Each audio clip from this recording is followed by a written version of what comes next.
اللہ تعالیٰ کی مہلت مقرر ہے.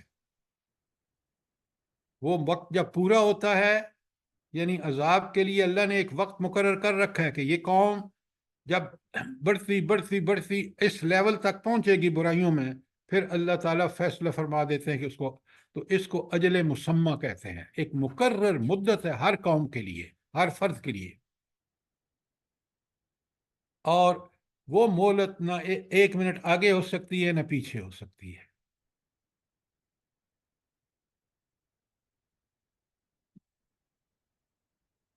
اگر کوئی سوال ہے تو کریں، ورنہ پھر آگے چلتے ہیں.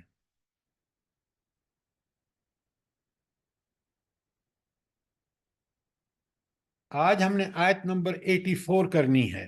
بسم اللہ، سوری ناٹ 84. آج ہم نے قوم موسیٰ کے بارے میں اللہ تعالیٰ نے ہمیں آیت 96. بسم اللہ الرحمن الرحیم. وَلَقَدْ أَرْسَلْنَا مُوسَىٰ بِآيَاتِنَا، ہم نے موسیٰ علیہ السلام کو اپنی نشانیوں کے ساتھ بھیجا، اپنی آیات کے ساتھ بھیجا. وَسُلْطَانٍ مُبِينٍ، اور ایک واضح دلیل کے ساتھ. مبین یعنی جو کھول کھول کے بیان کر دے حقائق کو، اس سند کے ساتھ بھیجا. آیات کا کیا مطلب ہے یہاں، اور سلطان مبین کا کیا مطلب ہے؟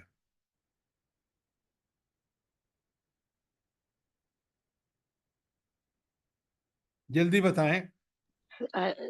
سر ایک تو تورات ہو گئی اور ایک معجزے ہو گئی. اور کوئی؟ بالکل آپ نے ٹھیک کہا. وہ واضح معجزے اتنے واضح تھے، اور کیونکہ اللہ کے وہ دیے ہوئے معجزے تھے، وہ جادوگروں نے اس کے سامنے ہتھیار ڈال دیے. اللہ کی شان دیکھیں کہ فرعون نے سب کو جمع کیا. پورا ایک ان کا خاص دن تھا، جمع کر کے ان کے سامنے فرعون، جب جادوگروں نے ساری اپنی رسیاں جو کچھ پھینکنا تھا پھینکا، موسیٰ علیہ السلام کو اللہ تعالیٰ نے حکم دیا کہ اپنا ذرا عصا پھینک دو، تو اس نے سب کو ہڑپ کر لیا. پوری دنیا کے سامنے وہ ذلیل ہو گیا، اور ساحر جو جادوگر تھے انہوں نے سجدہ کر لیا اس کے سامنے کہ بھائی تم اس فن میں ہم ماہر تھے، تمہیں ہم نے شکست دی، لگتا ہے کہ تمہاری دعوت یہ معجزہ نہیں ہے، یہ جادو نہیں ہے، یہ معجزہ ہی ہے جس اللہ کا تم اپنے آپ کو کہتے ہو میں رسول ہوں. تو انہوں نے اس کی رسالت کو وہیں مان لیا. اب میں آپ کو لکھوا رہا ہوں، ذرا مہربانی کر کے قرآن مجید میں یہ واقعہ بڑی کثرت سے فرعون اور موسیٰ کا بیان ہوا ہے. یہاں تو صرف 4 آیتیں ہیں جو ابھی ہم پڑھیں گے. اب آپ لکھیں سب سے پہلے سورہ طٰہٰ جو ہے 20 نمبر پر، سورہ طٰہٰ آیت 2 سے لے کر 49 تک، 49 تک. پہلا واقعہ 20 آیت میں آیا ہے طٰہٰ میں. دوسرا شعراء 26 نمبر پر، سورہ شعراء آیت 9 تا 68 یہ واقعہ بیان ہوا ہے. پھر اس کے آگے سورہ قصص ہے 28 نمبر پر، اس کی آیت 3 تا 48، آیت 3 تا 48 پھر موسیٰ علیہ السلام اور فرعون کا قصہ بیان ہوا ہے. اس کے بعد سورہ کہف، سورہ کہف میں آیت 60 سے لے کر 82 تک، یہ حضرت موسیٰ کا سفر ہے حضرت خضر کے ساتھ. اس کے بعد سورہ مریم میں، سورہ مریم 19 نمبر ہے، اس کی آیت ہے 51 تا 59. اور آخری ہے سورہ اعراف آیت 103 سے 174، 103 سے لے کر 174 تک. یہ ہیں وہ مقامات جہاں پہ فرعون اور حضرت موسیٰ علیہ السلام کی کشمکش کا واقعہ بیان ہوا ہے. اور یہ آپ دیکھیں تو ساری مکی صورتیں ہیں، اور مکی صورتوں میں ہی واقعات بیان ہوئے ہیں انبیاء کے.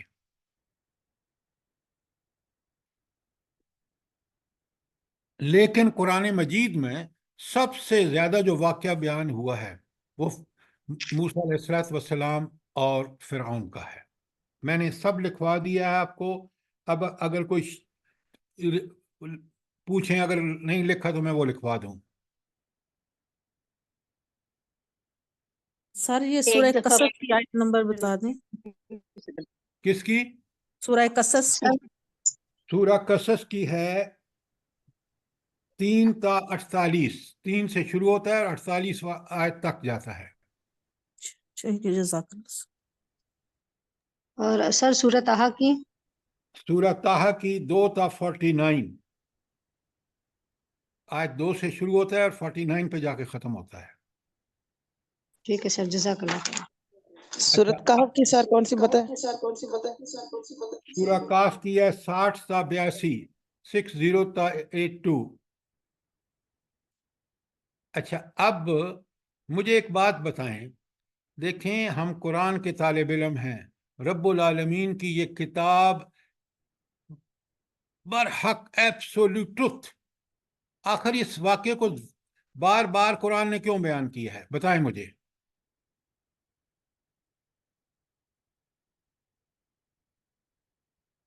یہ ہیں وہ چیزیں جو فہم قرآن کے لیے بہت ضروری ہیں.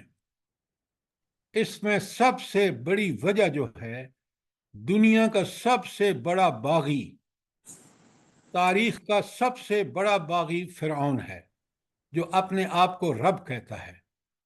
یعنی وہ اپنے آپ کو خود کہتے ہیں انا ربکم الاعلی. اور پھر اس کو اللہ عبرت کیسی بنا دیتا ہے، وہ آج بھی موجود ہے کائرہ کے زو میں.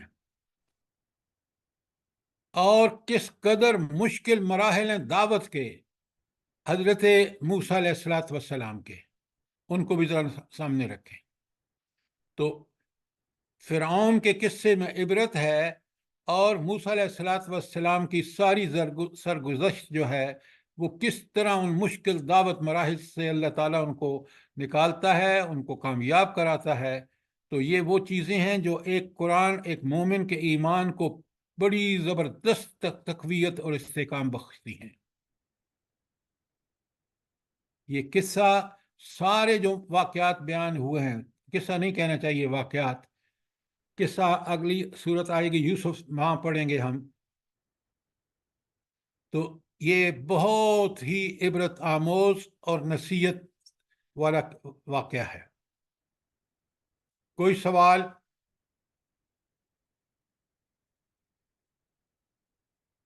دیکھیں، یہ حوالے میں اس لیے آپ کو دیتا ہوں تاکہ آپ خود مطالعہ کریں. اور میں نے ایک آپ کو بڑا سنہری اصول بتایا تھا کہ سیکھنے اور لرننگ پوائنٹ آف ویو سے انگریزی کا ایک محاورہ ہے، self learning is the best learning. جو خود محنت کر کے آدمی سیکھتا ہے نا، وہ کبھی نہیں بھولتا. اللہ تعالیٰ اگر آپ کا شرح صدر کر دے نا اس قرآن کے مطالعے سے، آپ دیکھیں گے کہ آپ کو بڑے بڑے مسئلے جو ہیں وہ بڑے آسانی سے حل ہو جائیں گے. اب اگر کوئی سوال نہیں ہے تو چلتے ہیں واپس آیت میں.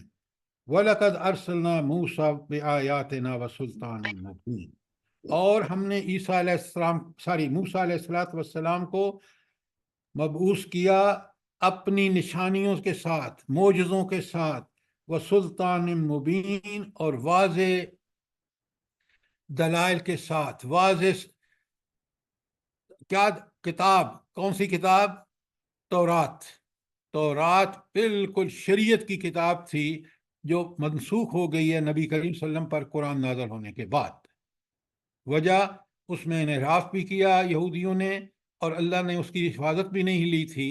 آپ کمال دیکھیں، کبھی سوچیں کہ اللہ نے ایسی حفاظت اس کی ہے کہ آج بھی کاما فل سٹاپ کے ساتھ، زبر زیر کے ساتھ ویسی پڑھی جاتی ہے جیسے یہاں یا سعودی عرب ہو، جاپان ہو، امریکہ ہو، کہیں بھی ہو.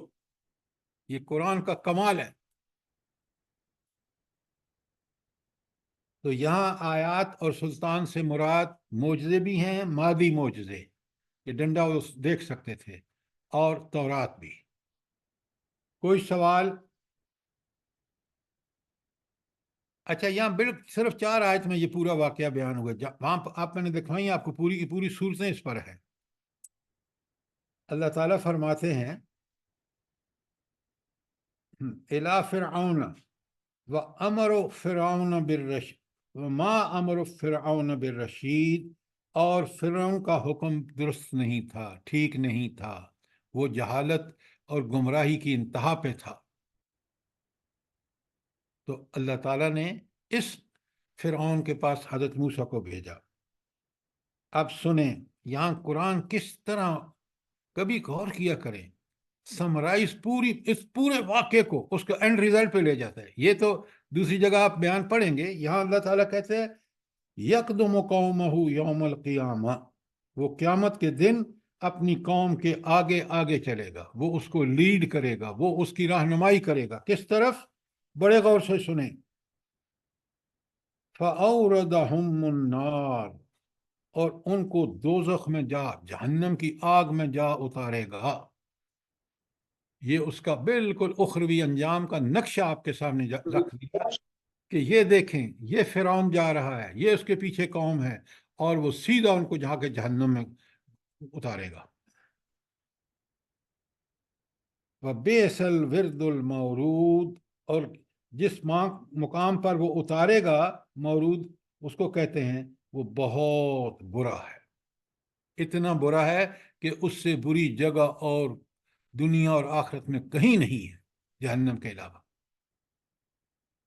ذرا سمرائز کر رہے ہیں قرآن کا، دیکھیں کہ کس طرح 4 آیت میں اتنا بڑا واقعہ۔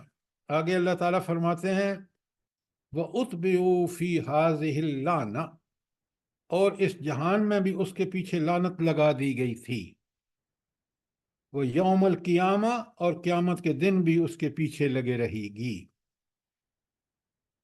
بئس الرفد المرفود، اور جو انعام ان کو ملا ہے وہ کتنا برا ہے۔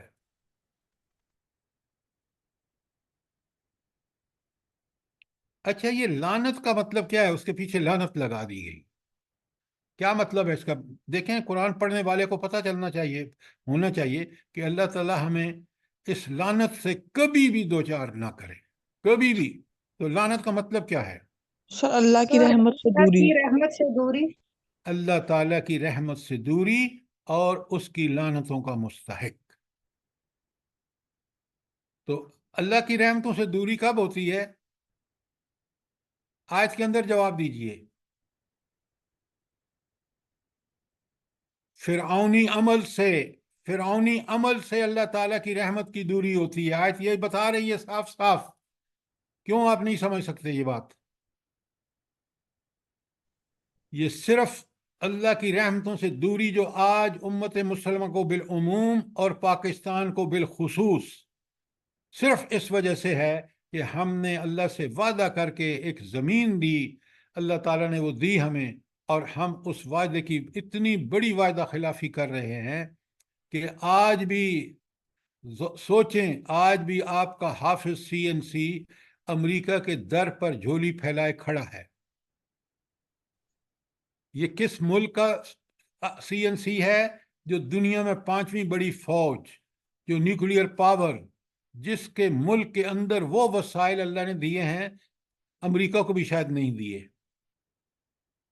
سب سے بڑی نعمت کائنات کی ہمارے پاس قرآن و سنت ہے، اس سے رہنمائی لیتے آج امریکہ سے ہم بڑھ کر ہوتے۔ یہ زبانی کلامی دعویٰ نہیں ہے۔ دنیا میں جب حضور نبی کریم صلی اللہ علیہ وآلہ وسلم کی بعثت ہوئی ہے تو عرب کسی گن کتار میں ہی نہیں تھے، نہ ان پر قبضہ کرتی تھی رومی سلطنت، کیوں؟ ناکارہ بالکل، اور نہ ان پر ایرانی سلطنت قبضہ کرتی تھی۔ قرآن و سنت اور نبی کریم صلی اللہ علیہ وسلم اٹھے لے کر، اور ان دونوں پاورز کو حضرت عمر کے زمانے میں، جو کل 10 سال نبی کریم صلی اللہ علیہ وآلہ وسلم کے، 2 سال 2.5 سال ابو بکر صدیق رضی اللہ تعالی عنہ کے، اور 10.5 سال عمر کے، حضرت عمر رضی اللہ تعالیٰ عنہ کے زمانے میں یہ دونوں سپر پاور کو انہوں نے شکست دے دی. تو آج وہ ہتھیار قرآن و سنت آپ کے اور میرے اور اس ملک کے پاس، مسلمانوں کے پاس، پھر بھی ذلت کیوں؟ حضرت عمر کی حدیث سامنے رکھیے، سبحان اللہ، ان اللہ یرفع بہذا الکتاب اقواما، دنیا کی قوموں کی ترقی اور عروج کا ذریعہ یہ قرآن ہے، یہ کتاب ہے.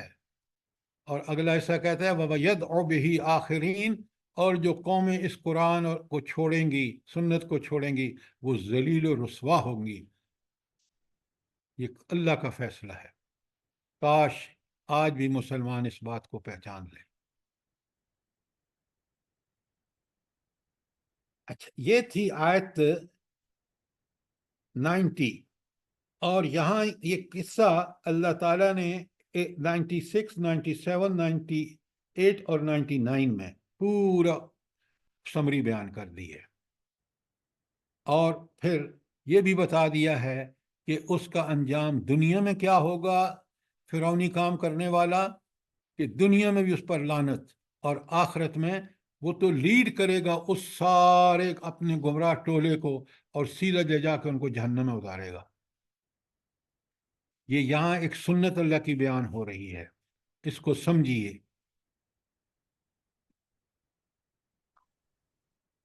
یہاں جو اس ملک میں یا دوسری جگہ حکمران کر رہے ہیں، وہ حکمران اس دن آج جس طرح گمراہی اور ضلالت میں لیڈ کر رہے ہیں، بالکل اسی طرح جنت وہاں آخرت میں وہ دوزخ میں کے لیے لوگوں کو لے جا رہے ہوں گے لیڈر بن کے. یہ باتیں سمجھیں، قرآن بالکل 2+2=4 کی طرح بات کھول کے بتا رہا ہے. اب قصور ہمارا ہے اگر ہم اس کو پڑھیں نہیں، اس کو سمجھیں نہیں، اس پر عمل نہ کریں. حقائق یہی ہیں، برے کام کا نتیجہ برا ہوگا اور اچھے کام کا نتیجہ اللہ کا انعام ہوگا. کوئی سوال یہاں تک فرعون کے بارے میں؟ جلدی کریں. اب چلیے آیت نمبر 100. اللہ تعالیٰ فرماتے ہیں ذالک من انباء القری، یہ ہیں وہ بستیوں کے حالات جو ہم تمہارے سامنے نقص علیک کا، جو ہم تم پر بیان کر رہے ہیں. منہا قائم و حسید، اور ان میں بعض جو ہیں وہ باقی ہیں اور بعض کو تیس نیس کر دیا گیا ہے. یعنی اب دنیا میں جو باقی بھی ہوں گی وہ انہی اصولوں اور ضابطوں کے تحت ہوں گی، اور جو کٹ چکی ہیں فصلیں جن کی، وہ آپ نے 5 قوموں کا تو پڑھ لیا آپ نے یہاں، اور قرآن کے دوسری حصوں میں بھی، جیسے آپ پہلے سورہ اعراف میں پڑھ کے آئے ہیں، پھر آگے بھی صورتوں میں ان کے ذکر آئیں گے، عبرت کے لیے، نصیحت کے لیے. کیوں؟ یہ برحق واقعات ہیں، اس لیے برحق ہیں کہ اللہ تعالیٰ خود برحق چیز ہی کو بیان کرتا ہے. یہ انسانوں کے بیان کردہ واقعات نہیں ہیں. تو اللہ تعالیٰ فرما رہے ہیں، اب یہ کنکلوژن ہے، دیکھیں بڑے غور سے سمجھیں بات کو. یہ قرآن کو کتنا بڑا ظلم ہم کرتے ہیں جب اس کو بغیر سمجھے پڑھتے ہیں. بھئی اس میں تو سراسر نصیحت، عبرت اور ہماری تربیت کا سارا سامان ہے. پھر پڑھ رہا ہوں آیت 100، ذالک من انباء القری، یہ ہیں وہ بستیوں کے حالات، نقص علیک، جو آپ اے نبی کریم صلی اللہ علیہ وسلم ہم پر بیان کر رہے ہیں. پورا ماضی کا ہدایت و گمراہی کے حوالے سے آپ کے سامنے پوری تاریخ اللہ تعالیٰ نے بیان کر دی ہے. منہا قائم و حسید، اور ان میں کچھ تو باقی ہیں اور کچھ کی فصل کٹ چکی ہے، یعنی تہس نہس ہو چکی ہیں، جیسا کہ بیان ہوا ہے پیچھے. آگے آپ دیکھیں ایک بہت بڑی حقیقت آ رہی ہے، اور قرآن میں اس کا اتنا ریپیٹیشن ہے. وہ کیا ہے؟ وَمَا ظَلَمْنَاهُمْ، اللہ رب العالمین فرماتے ہیں ہم نے ان پر کوئی ظلم نہیں کیا. وَلَٰكِنْ ظَلَمُوا أَنفُسَهُمْ، بلکہ انہوں نے خود اپنے ساتھ ظلم کیا۔ اچھا، یہ آیت اگر میں آپ کو لکھواؤں نا تو قرآن میں بے شمار جگہ آئی ہے۔ میں چند لکھوا دیتا ہوں تاکہ آپ خود دیکھ لیں کہ اللہ رب العالمین، اور پھر اس پہ بعد میں اس کی تشریح کرتے ہیں۔ آپ کو یہ ملے گی سورہ بقرہ کی آیت 57، جہاں اللہ تعالیٰ فرما رہے ہیں کہ میں ذرا برابر ظلم نہیں کرتا، لوگ خود اپنے ساتھ ظلم کرتے ہیں۔ یہی مضمون آپ کو سورہ آل عمران کی آیت 117 میں، یہی بات سورہ اعراف کی آیت 160 میں، یہی بات سورہ توبہ کی آیت 30 میں بھی اور 70 میں بھی، یہی بات سورہ یونس کی آیت 44 میں، گنتے جائیے، آگے بہت ساری ہیں۔ یہ میں نے چند دکھوا دی ہیں تاکہ آپ خود اچھی طرح پڑھ کے اس اصول کو سمجھ لیں۔ اب آئیے واپس اللہ تعالیٰ کیوں فرما رہے ہیں؟ آپ سر پلیز سورہ بقرہ کی کون سی بتائیے؟ 57۔ Thank you. اچھا، اب مجھے ایک بات بتائیے، اللہ تعالیٰ کیوں کہہ رہے ہیں اور اس کو بار بار ریپیٹ کر رہے ہیں، کیوں؟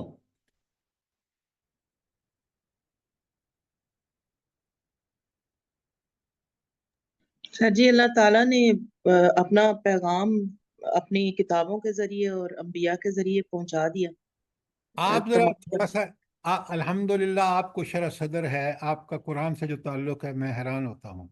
بالکل آپ ٹھیک ہیں۔ مجھے ذرا ان لوگوں کو سوچنے کا موقع دیں ہم، تاکہ یہ قرآن کو آئندہ سوچ سمجھ کے پڑھیں۔ بالکل آپ نے ٹھیک کہا۔ اللہ کا ظلم جب ہوتا، جب جیسے آپ نے کہا کہ وہ ہدایت میں کوئی کمی کرتا، فطرت ایسی بنائی کہ جو ہدایت کے بارے میں نیکی کو پہچانتی ہے، برائی سے نفرت کرتی ہے، اس کے بعد اس نے حق ادا کر دیا انبیاء اور کتابیں نازل کر کے، لہذا اس نے تو کوئی کمی نہیں چھوڑی، کوئی ظلم نہیں کیا۔ تو بندوں نے کیسے ظلم کیا؟ بندوں نے اس کی بات جو قرآن و سنت میں اس کو مان کے نہیں دیا، یہ انہوں نے اپنے ساتھ ظلم کیا، اور اسی وجہ سے ان پر عذاب آیا۔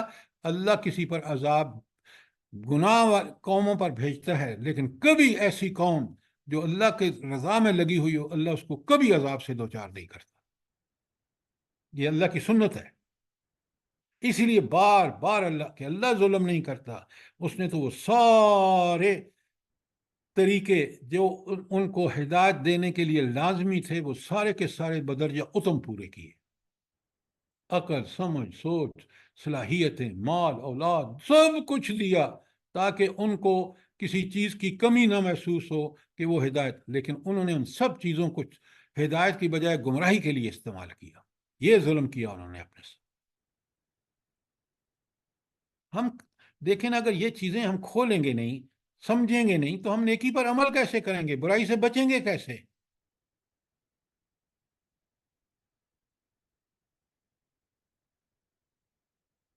اگر ہاں آگے چلتے ہیں، فما اغنت عنہم آلہتہم، یہ ان کے جو الہ تھے نا، وہ ان کے کسی کام نہیں آئے۔ فرد کا الہ کون ہوتا ہے؟ ایک آدمی کا کوئی قبر والا، کوئی نام، وہ جو اس کو اس نے بنا رکھا ہوتا ہے، ولی بنا رکھا ہوتا ہے، بت ہیں اور پتہ نہیں کیا کیا۔ یہ تو فرد کا معاملہ ہے۔ اور قوم کیا کرتی ہے؟ جیسے آج آپ امریکہ کو بنائے ہوئے ہیں، امریکہ نے ہمیں بچایا ہے اس سے، جب اس پاکستان الگ ہوا ہے، اللہ بچاتا۔ اگر ہم خدا کی قسم اللہ کے دین پر قائم ہوتے تو آج ہمارا یہ حال نہ ہوتا۔ ہم یہاں سے بیٹھا ہوا آدمی، ڈھاکہ میں بیٹھا ہوا، بالکل یکجان ہوتے، کیونکہ اللہ کے دین پر ان دونوں عمل کرنے والے میں انہی میں محبت ہوتی۔ ہم نے اس کو چھوڑا، اور پھر حکمرانوں نے طاغوت کے کہنے پر کیا کھیل کھیلا کہ ملک دو لخت ہو گیا۔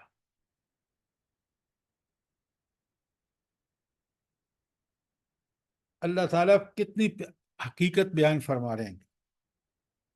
فما اغنت عنہم آلہتہم، ان کے الہ، ان کے معبود، ان کے طاغوت کسی کام بھی نہ آئے، التی یدعون من دون اللہ، وہ الہ جن کو وہ اللہ کے چھوڑ کر پکارتے تھے۔ دیکھیں، امریکہ کی خواہشات پہ چلنا جو ہے، اس کے مقاصد کو پورا کرنا اللہ کے حکم کے برخلاف، یہی وہ ہے کہ الہ کو پکارنا اللہ کو چھوڑ کر، بالکل یہ اس کی مثال ہے۔ اگر کوئی شک ہے تو سوال کرے مجھ سے۔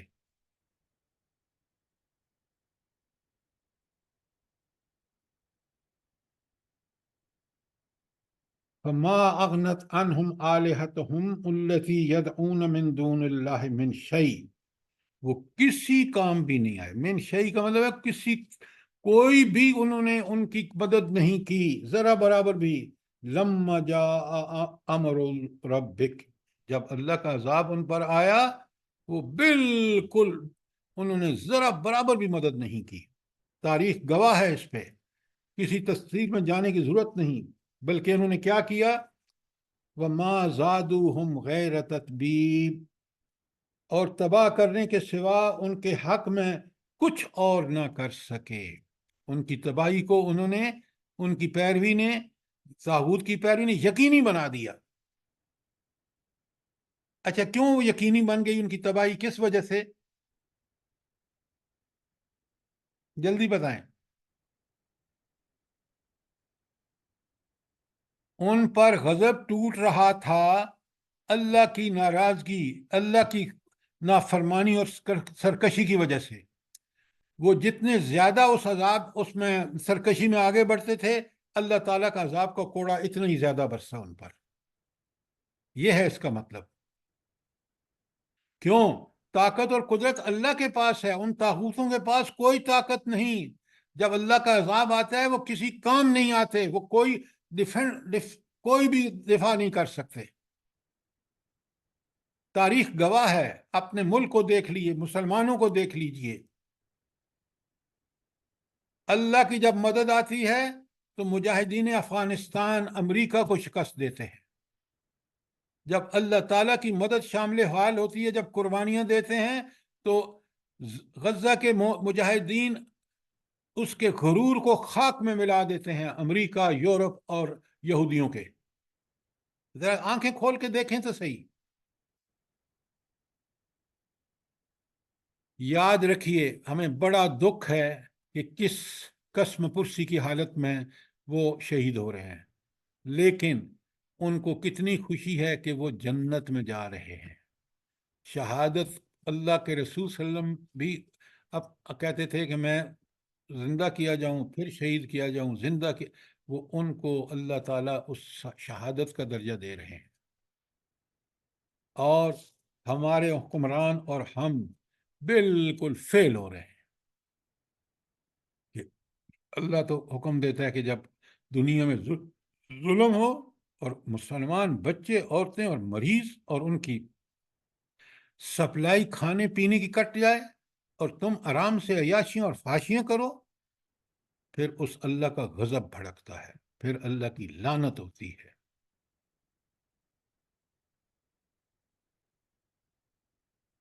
آیت 101 کے بارے میں کوئی سوال؟ ذرا پیچھے واقعات کو سامنے رکھ کے بات کو سمجھیے۔ اللہ تعالیٰ فرماتے ہیں وَكَذَلِكَ أَخْذُ رَبِّكَ، یہ ہے وہ تمہارے رب کی گرفت، یہ ہے تمہارے رب کا وہ عذاب، وہ پکڑ۔ کون سی پکڑ؟ کون سی؟ عذاب کی صورت میں سر؟ وہ جو پیچھے 5 قومیں دیکھیں، آیت کے اندر رہیے، سورت کے اندر رہیے، وہ 5 قوموں کو جو پکڑ ہوئی ہے ان کی سرکشی کی وجہ سے، اسی کو اللہ کہہ رہے وَكَذَلِكَ أَخْذُ رَبِّكَ، اور یہ ہے تمہارے رب کی نافرمانیوں کی پکڑ۔ اِذْ أَخَذَ الْقُرَىٰ وَهِيَ ظَالِمَةٌ، اور وہ اس بستی کو کب پکڑتا ہے؟ جب وہ ظلم کرتی ہے۔ کوئی ملک جب ظلم کی انتہا کر دیتا ہے، پھر اللہ کی اس کو پکڑ آتی ہے ان اخذہ علیم شدید، بے شک اس کی پکڑ دکھ دینے والی اور سخت ہے، دردناک اور سخت ہے۔ سر جی ایک سوال ہے جی کہ ہوگا۔ یہاں جو ظلم ہے تو ظلم کی بھی اقسام ہوں گی؟ اقسام سے کیا مطلب ہے؟ میں مطلب ہے کہ مختلف لوگ مختلف قسم کے ظلم کرتے ہیں۔ ایک تو یہاں واضح ہے نا کہ انہوں نے اللہ کی کتاب کو جھٹلایا، نبی کو جھٹلایا، لیکن جو اس سے ہٹ کر مانتے بھی ہیں لیکن مختلف قسم دیکھیں، کے ایسے ظلم ظلم یہ کرتے ہے، پہلی بات سنیں، ہیں۔ ہر اللہ کا حکم نہ ماننا ظلم ہے۔ پہلے ظلم کی آپ کو یقیناً پتہ ہوگا، ظلم یہ ہوتا ہے کہ کسی چیز کو اس کے اصلی مقام سے ہٹا دینا۔ یہ میری آواز آپ تک پہنچ رہی ہے نا؟ میں نے اس کو ایک خاص ڈسٹنس پہ آن کر کے رکھا ہے۔ ظلم یہ ہوگا کہ میں اس کو بند کر دوں تو آپ تک آواز ہی نہ پہنچے، یہ تو ہے ظلم کا لفظی معنی۔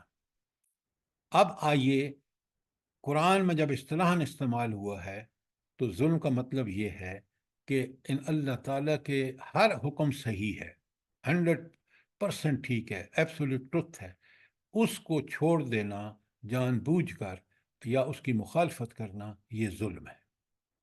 اور اس ظلم کا اظہار ہمارے اعمال سے ہوتا ہے۔ آج آپ کے ملک میں کوئی آپ کا جائز کام کسی دفتر میں نہیں ہو سکتا، عدالتیں جو فیصلے کر رہی ہیں وہ آپ کے سامنے ہیں، حکمرانوں کے جو لچھن ہیں وہ بھی تو آپ کے سامنے ہیں، یہ سارے کے سارے ظلم ہیں، کیونکہ یہ اللہ تعالیٰ کے حکم کی خلاف ورزی ہے۔ اب بات سمجھ آ گئی کہ نہیں؟ جی سر آگے جزاک اللہ خیر۔ اب دیکھیں یہ تبصرہ کتنا عمدہ ہے، اگر پیچھے آپ آیت کے سامنے ہو نا، کہ اللہ تعالیٰ کہتے ہیں کہ وَكَذَلِكَ أَخْذُ رَبِّكَ، اور اسی طرح ہوتی ہے تمہارے رب کی پکڑ، اذا اخذ القریٰ، جب وہ پکڑتا ہے کسی بستی یا کسی شہر یا کسی ملک کو، وَهِيَ ظَالِمَةٌ، اور وہ بستی یا شہر وہ ظالم ہوتا ہے، ان اخذہ علیم شدید، اس کی پکڑ بڑی دردناک اور بڑی سخت ہوتی ہے۔ آیت 103، ان فی ذالک لآیہ، ان واقعات میں اس شخص کے لیے، ہاں پوری آیت پہ حصہ ٹکڑا پڑھتا ہوں پہلے، ان فی ذالک لآیات لمن خاف عذاب الآخرہ، تو اس میں ایک بڑی نشانی ہے اس شخص کے لیے جو آخرت سے ڈرتا ہو، جو عذاب الہی یا آخرت کے عذاب سے ڈرتا ہو۔ کیا مطلب ہے اس کا؟ یہ آپ کو وارننگ ہے کہ آخرت کا عذاب، یہ دیکھا آپ نے دنیا کا عذاب ان 5 قوموں کا، بالکل اسی طرح پھر آخرت میں انہی کو عذاب ہوگا، اور پھر ان کو اس عذاب کا بھی مزہ چکھنا ہوگا۔ یہ دنیا کے عذاب کی شہادت ہے کس پر؟ آخرت کے عذاب پر۔ بہت اچھی طرح سمجھیے، سوال بات کلیئر ہے تو سوال کیجیے۔ اس دن کیا ہوگا؟ ذالک یوم مجموع، یہ وہ دن ہوگا جب سارے انسان، آدم تا آخری انسان اکٹھے کیے جائیں گے۔ ذالک یوم مجموع لہ الناس، سارے لوگ جمع کیے جائیں گے۔ ذالک یوم مشہود، وہی دن ہوگا جب سب اللہ تعالیٰ کے سامنے حاضر کیے جائیں گے۔ ذرا دیکھیں کس قدر اس کا ایک مجموعی تبصرہ اور کتنا ہولناک اور خوفناک ہے۔ اچھا، اب کوئی سوال ہے آپ کا آیت 103 پر؟ سر یہ آیت سے مراد ادھر کیا ہے؟ ان فی ذالک لآیہ، آپ نہ پوچھتے نا، میں ابھی پوچھتا۔ جزاک اللہ، جزاک اللہ۔ آیت یہاں عبرت کی نشانی ہے۔ اس آیت میں دیکھ رہے ہیں اس سارے واقعات سے عبرت، تو یہاں آیت کا معنی عبرت ہے۔ ویری گڈ، یہی تو میں چاہتا ہوں کہ آپ لوگ دیکھیں، اگر آپ نہیں بتائیں گے نا تو میں ضرور آپ سے پوچھوں گا۔ مجھے اللہ تعالیٰ نے سوجھ بوجھ دی ہے اور مجھے پڑھانا آتا ہے، تو بہتر ہوتا ہے کہ میں آپ سے جب کہوں تو فوراً سوال کیا کریں. تو یہاں کیونکہ اس آیت میں 103 میں جیسے آپ نے دیکھا کہ ساری نشانی ہے، عبرت کی نشانی ہے کہ اللہ کی پکڑ کتنی سخت ہوتی ہے. تو یہاں آیت کا معنی عبرت ہوگی. اب اللہ کے اصول بیان ہو رہے ہیں، یہ ہمیشہ دیکھا کریں کہ آیت میں اللہ کا اصول. اب دیکھیں اگلا آیت کا اللہ تعالیٰ کا اصول بیان ہو رہا ہے. وَمَا نُؤَخِّرُهُ، اور ہم ان مصائب کو، ان عذابوں کو تاخیر نہیں کرتے، الا مگر لأجل معدودہ، ایک معین مدت تک. یعنی اللہ تعالیٰ کا یہ اصول ہے کہ وہ ایک معین مدت تک ان عذابوں کو دیر کرتے ہیں. تو یہ اللہ تعالیٰ کیوں دیر کرتے ہیں، کیوں مہلت دیتے ہیں؟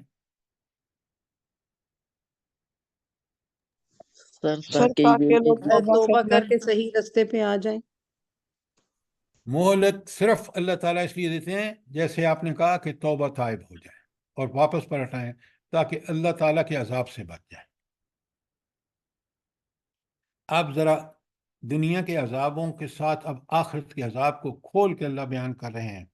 اللہ تعالیٰ فرماتے ہیں یوم یاتی، جب وہ دن آئے گا نا، لا تکلم نفس الا باذنہ، کوئی شخص اللہ تعالیٰ کے سامنے اپنی زبان نہیں کھول سکے گا،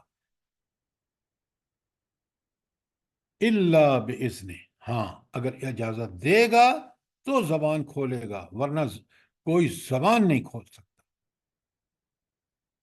ہے کوئی وہاں اللہ کے سامنے جس طرح یہ لوگ سمجھتے ہیں کہ ہمارے پیر، ہمارے ولی، ہمارے بت سفارش کریں گے؟ ہے کوئی چانس یہاں پہ؟ بتائیں مجھے.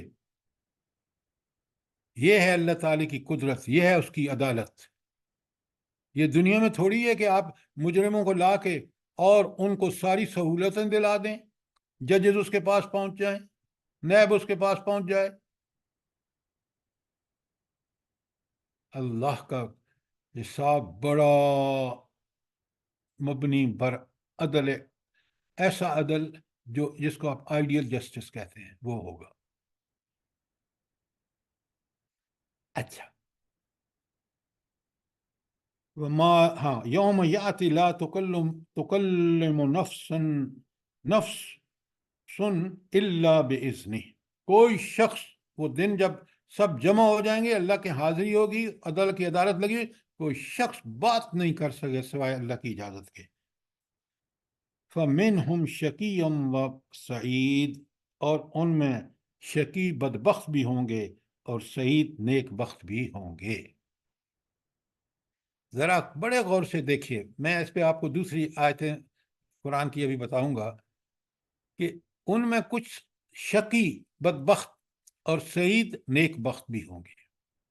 دیکھیں نا، یہاں مجھے فوراً خیال آنا چاہیے کہ میں نعوذ باللہ شقیون میں سے تو نہیں ہوں، اور یہ آپ کو بالکل پتہ لگ جاتا ہے دنیا میں، کیونکہ جو دنیا میں اعمال کیے وہاں اسی کی بنیاد پر وہ بدبخت اور نیک سے بخت ہوگا. بدبخت وہ ہوگا جس نے دنیا میں زندگی اللہ تعالیٰ کو، اس کے احکامات کو، اس کے انبیاء کو، اس کی سنتوں کو بھول کر زندگی گزاری ہوگی، وہ شقی ہوگا، بدبخت ہوگا. اور جس نے اس نعمت عظمیٰ ہدایت قرآن و سنت سے کے مطابق زندگی گزاری ہوگی، وہ سعید ہوگا، وہ نیک بخت ہوگا. کتنی بڑی بات ہے. اچھا، اب آگے سنیں. فَأَمَّا الَّذِينَ شَقُّوا، وہ لوگ جو بدبخت ہوئے، فِي النَّارِ لَهُمْ، وہ آگ میں ہوں گے، لہم فیہا زفیر، وہاں وہ چیخیں چلائیں گے، وشہیق، اور دھاڑے ماریں گے. اتنا شدید وہ جہنم کا عذاب ہوگا کہ اس میں چیخنا چلانا اور دھاڑے مار مار کے رونا، یہ ان کا مقدر ہوگا. قرآن پڑھنے والا 100 دفعہ سوچے اس کو پڑھ کے کہ کیا میں کہیں اس صورتحال سے تو دوچار نہیں ہوں گا؟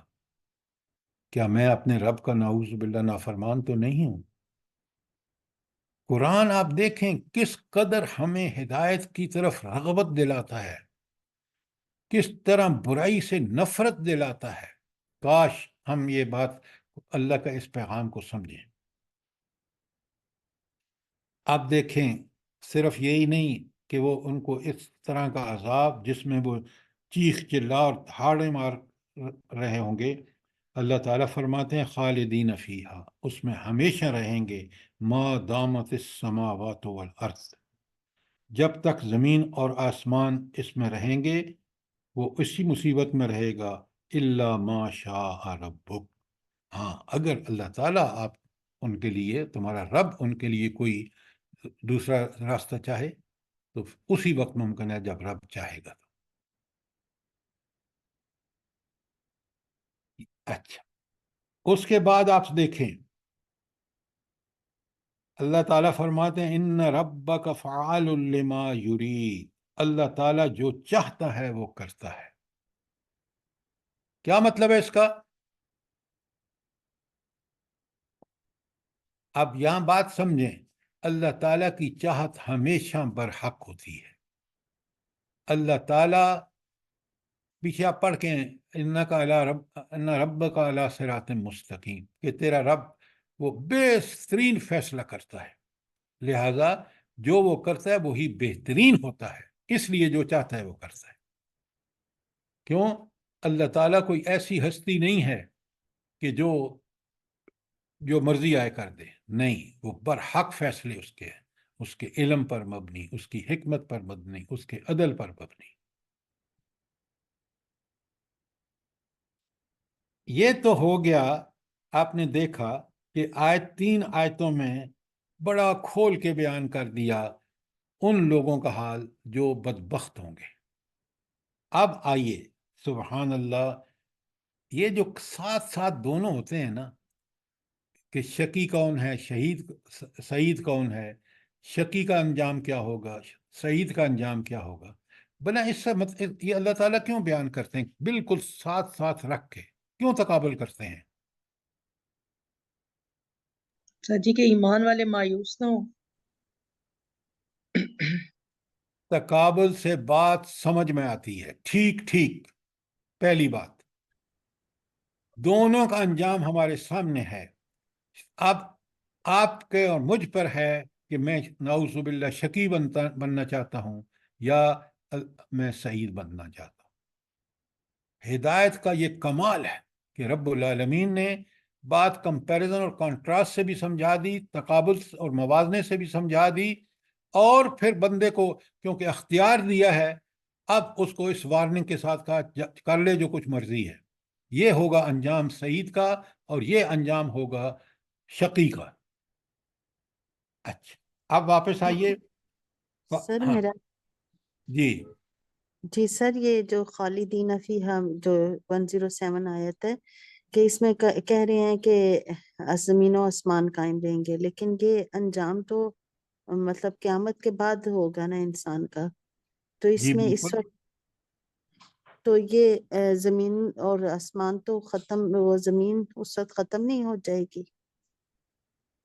اچھا، آپ نے قرآن میں نہیں پڑھا کہ نئی زمین ہوگی جب قیامت آئے گی، اس کے بعد جی، اللہ تعالیٰ کی نئی زمین اور نئے آسمان ہوں گے، یہ ان کا ذکر ہے.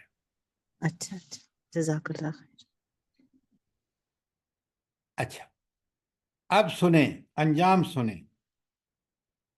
وَأَمَّا الَّذِينَ سُعِدُوا، وہ لوگ جو نیک بخت ہوں گے، فِي الْجَنَّةِ خَالِدِينَ فِيهَا، وہ جنت میں ہمیشہ رہیں گے.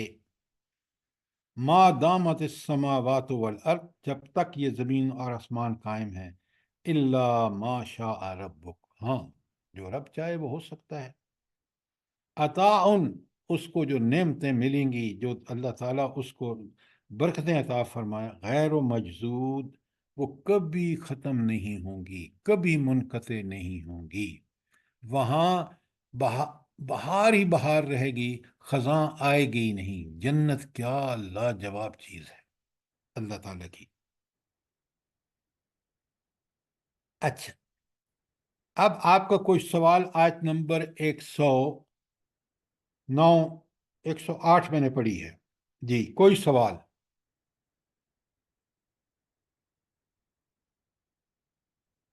کچھ بات آپ کو سمجھ میں آئی ہے کہ اللہ تعالیٰ قرآن مجید میں کس طرح بات کو سمجھا کے ایک ایک چیز کو کھول کھول کے بیان کر کے اتمام حجت ہمارے پار ہو جاتی ہے.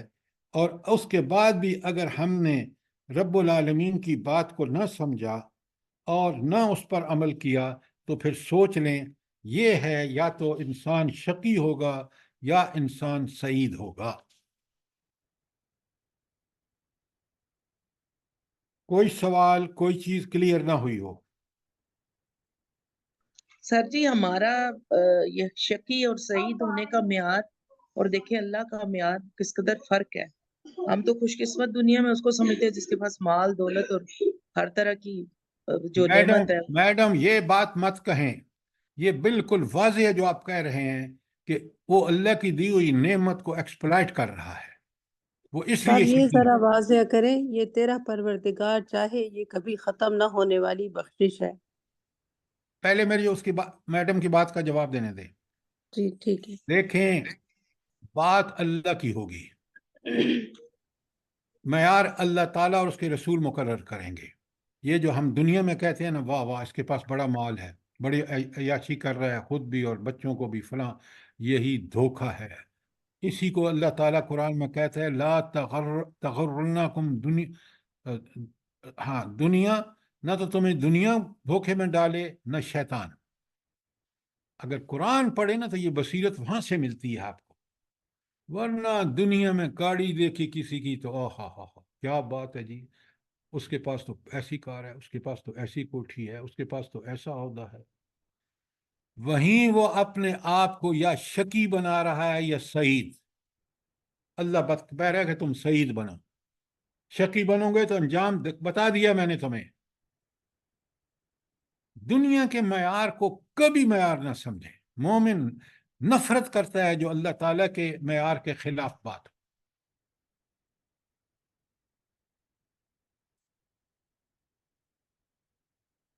اچھا اب میں نے آپ کو یہ بتانا ہے کہ یہ مضمون جو ہے شقی اور سعید کا بڑے غور سے سنیے. پہلے میں آپ کو آیت نمبر لکھواتا ہوں، آپ ذرا لکھیں نا آیت انبیاء کی 22 تا 25. انبیاء 21 نمبر ہے قرآن میں سورت، اس کی آیات ہیں 22 تا 25. میں پڑھ کے ترجمہ کرتا جاتا ہوں، آپ کو سمجھ آتا جائے گا. وَلَا تَكُونُوا كَالَّذِينَ تَفَرَّقُوا وَاخْتَلَفُوا مِن بَعْدِ مَا جَاءَهُمُ الْبَيِّنَاتُ. ان لوگوں کی طرح نہ ہو جانا جو تفرقہ بازی میں پڑ گئے اور اختلاف اس وقت کیا جب ان کے پاس اللہ تعالیٰ کی واضح ہدایات آ گئی تھیں. وَأُولَٰئِكَ لَهُمْ عَذَابٌ، ان کے لیے عظیم، ان کے لیے بڑا عظیم عذاب ہوگا. یوم تبید وجوہ، اس دن چہرے کچھ تو سفید ہوں گے، وتسود وجوہ، اور کچھ چہرے سیاہ ہوں گے. وہاں شقی اور سعید کہا نا، وہاں وہ چہرے سفید ہوں گے، وہ ہوں گے اللہ آپ کا بھلا کرے سعید، اور جو چہرے سیاہ ہوں گے وہ شقی ہوں گے. اب پھر آگے کھول کے بتاتا ہے اللہ تعالیٰ وَأَمَّا الَّذِينَ أَسْوَدَتْ وُجُوهُهُمْ، وہ لوگ جن کے چہرے سیاہ ہوئے، اکفرتم بعد ایمانکم، تم نے ایمان لانے کے بعد کفر کیا، فذوقوا عذاب بما کنتم تکفرون، چکھو اس مذاب کا مزہ جو تم انکار دنیا میں کرتے رہے. یہ تو معاملہ کس کا ہو گیا؟ جن کے چہرے کالے تھے. اب سنیں وَأَمَّا الَّذِينَ أَبْيَضَتْ وُجُوهُهُمْ، وہ لوگ جن کے چہرے بالکل صاف تھے چمکتے، ففی رحمت اللہ، وہ اللہ کی رحمتوں میں ہوں گے، ہم فیہا خالدون، وہ اس میں ہمیشہ رہیں گے. اچھا یہ تھی آیت جو میں نے ابھی آپ کے سامنے پڑھی ہے نا، یہ آل عمران کی ہے، آیت نمبر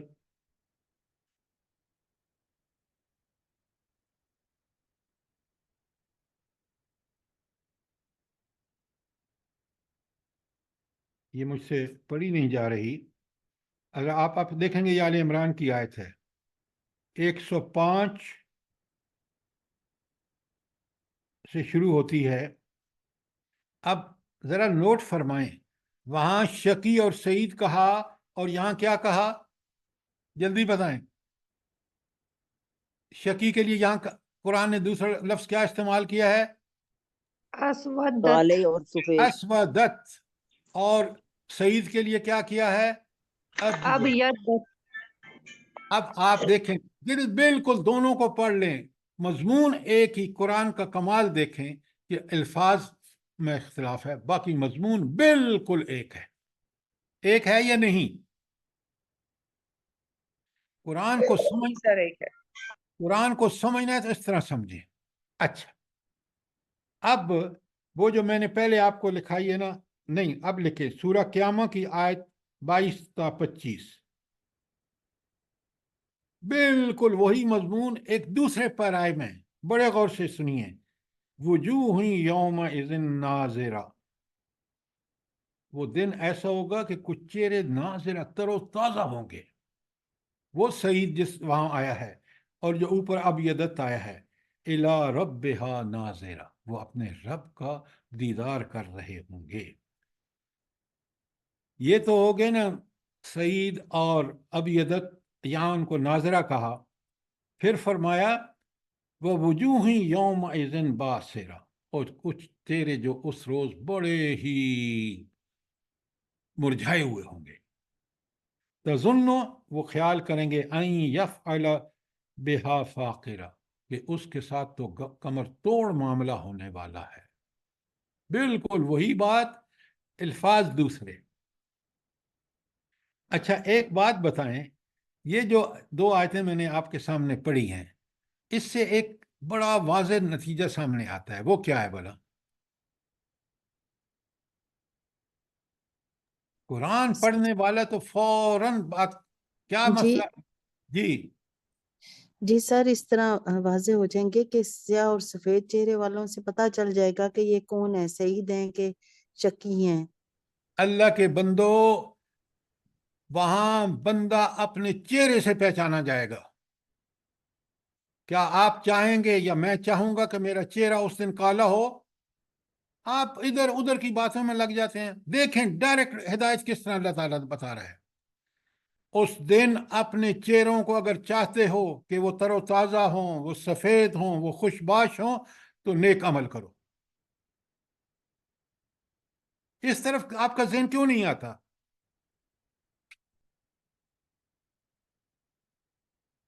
اچھا سر صرف یہی. سورہ عباسہ میں بھی ہے نا, آخری آیات ہے نا, اس میں مسفرہ اور غبرہ کا ذکر آیا. وجوہ یومئذ آپ مسفرہ. مجھے 2 منٹ دیں, آ رہا ہوں, میں ساری آیتیں لا رہا ہوں تاکہ آپ اس مضمون کو کلیئرلی سمجھیں کہ آج جو میرا چہرہ دنیا میں ہے, اس کو اگر میں چمکتا دھمکتا خوبصورت دیکھنا چاہتا ہوں تو مجھے کیا کرنا ہے آخرت میں. سنیں, اب میں پہلے آپ والی آیت پڑھ دیتا ہوں. وجوہ یومئذ مسفرہ, اس دن کچھ چہرے ہوں گے جو خوشی سے پھولے نہ سما رہے ہیں. یہ مسفرہ وہی اوپر وہ لفظ آئے ہیں آپ کے قرآن, اس میں سعید آیا ہے, ابیضت آیا ہے, اور پھر ناظرہ آیا ہے. یہاں اس کو مسفرہ. ضاحکۃ مستبشرہ, ہنس رہے ہوں گے اور بہت خوش ہوں گے. یہ تو ہو گیا نا جو اوپر وہاں کا تھا سعید. اب شکی کا سنیں. وجوہ یومئذ علیہا غبرہ, کچھ چہرے ہوں گے جن پر اس دن سیاہی چھائی ہوگی. ترحقھا قطرہ, اس کو اس سیاہی نے بالکل ڈھانپ رکھا ہوگا. اب ایک اور سن لیجئے, دیکھیں سورہ غاشیہ کی آیت 21 تا 16,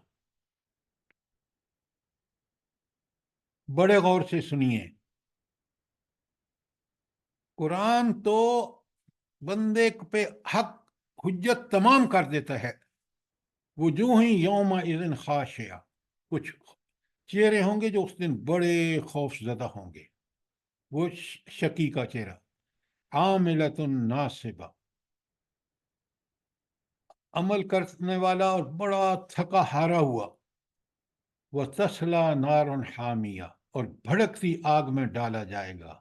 وہ تسقا من عین آنیہ، اور کھولتے ہوئے چشمے سے پانی پلایا جائے گا، لیس لہم طعام، اس کے لیے کھانا نہیں ہوگا، الا مگر من ذری، کانٹے دار، لا یسمن ولا یغنی من جو، نہ تو اس کو موٹا کرے گا اور نہ اس بھوک کے کسی کام آئے گا۔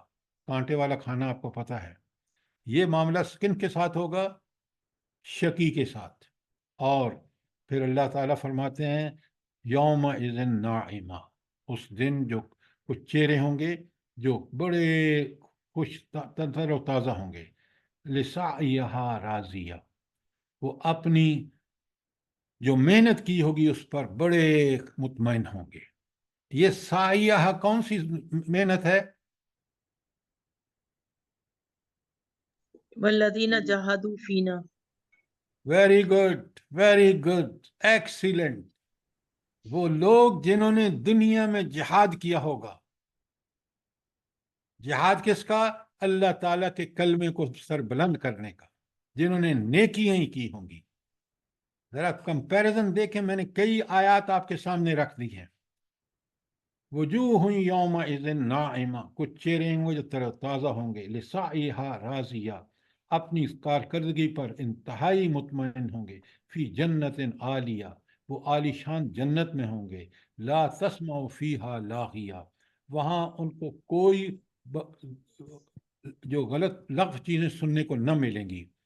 یہ ذہنی اور سکون ہے جو وہاں جنت میں انسان وہ ان کو روحانی، جس کو دیکھیں گندے گانے سن کر روح جو ہے وہ تڑپ اٹھتا ہے، تو یہاں تسمع فیہا لاغیہ، وہاں کوئی لغو بات نہیں سنیں گے، لا تسمع فیہا لاغیہ، فیہا عین جاریہ، کیا بات ہے، وہاں چشمے بہتے ہوں گے، فیہا سرر، اس میں ایسے بیڈز ہوں گے، صوفے ہوں گے، مرفوعتن جو اونچے کیے ہوں گے، وَأَكْوَابٌ مَوْضُوعَةٌ، پیالے بھی بڑی ترتیب سے رکھے ہوں گے، وَنَمَارِقُ مَصْفُوفَةٌ، اور بڑے قالین بچھا دیے جائے ہوں گے، وَزَرَابِيُّ مَبْثُوثَةٌ، اور دیکھیں یہ وہ نعمتیں ہیں جنت کی۔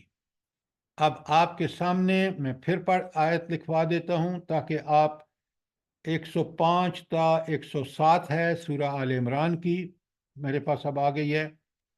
دوسری سورہ قیامہ کی 22 تا 25 ہے۔ تیسری آپ کی غاشیہ کی 21 تا 16 ہے، اور آخری سورہ عبس کی 38 تا 41 ہے۔ آپ مہربانی کیا کریں، یہ چیزوں کو آپ اپنے انڈیویجولی دیکھا کریں اور سمجھا کریں، پھر آپ کا دل و دماغ اس میں ٹھک جائے گا۔ پھر وہ کیفیت ہوتی ہے جب حقائق کو قرآن سے سمجھتے ہیں کہ اللہ تعالیٰ ہمارے صاحب بصیرت بنا دیتا ہے۔ سر قیامہ کی بتا دیں آیت۔ کس کی؟ عبس، قیامہ کی۔ قیامہ کی ہے 22 تا 25۔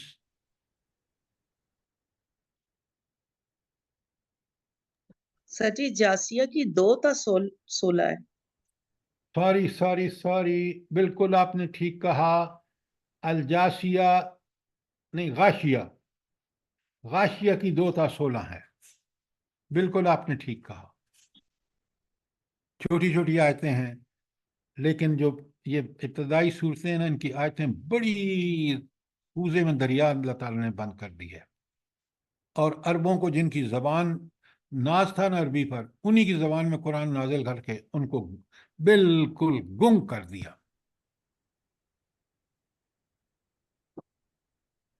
اور چیلنج کر دیا، لاؤ نا ایسا کلام۔ یہ کلام آپ سنتے نہیں ہیں، آپ اس کی دیکھیں کمپیریزن اور کنٹراسٹ اسی آیت میں دیکھیں، ایک کہ شقی اور سعید کے لیے قرآن نے کیا کیا الفاظ اور کس طرح کمپیریزن کر کے بات کو کھول کے بیان کر دیا ہے۔ میں اور آپ کتنے نادان ہوں گے کہ اگر اب بھی ہم اس سے سبق نہ سیکھیں۔ اللہ تعالیٰ مجھے بھی اس قرآن کو کما حقہ پڑھنے، سمجھنے، اس پر عمل کرنے کی توفیق دے، جیسا صحابہ اور صحابیات نے کیا۔ آمین ثم آمین. آپ ایک بات یاد رکھیں، اس قرآن کو جتنا آپ غور و غوص فکر کریں گے، جتنا اس پر تدبر کریں گے، کوئی ڈگری کی ضرورت نہیں ہے، کوئی اعلیٰ تعلیم کی ضرورت نہیں ہے. آپ کو اللہ تعالیٰ جب ان پر عمل کریں گے، اخلاص سے اس میں غوطے لگائیں گے، تو اسی طرح اللہ تعالیٰ آپ کو عالم بنا دے گا قرآن کا، سنت کا، جس طرح ہم صحابہ اور صحابیات اور جس طرح ہم سب کے سردار نبی کریم صلی اللہ علیہ وسلم تھے. خدا کے لیے اس کی طرف آئیں، اسی میں ہماری نجات ہے. کوئی سوال، کوئی چیز کلیئر نہ ہوئی ہو.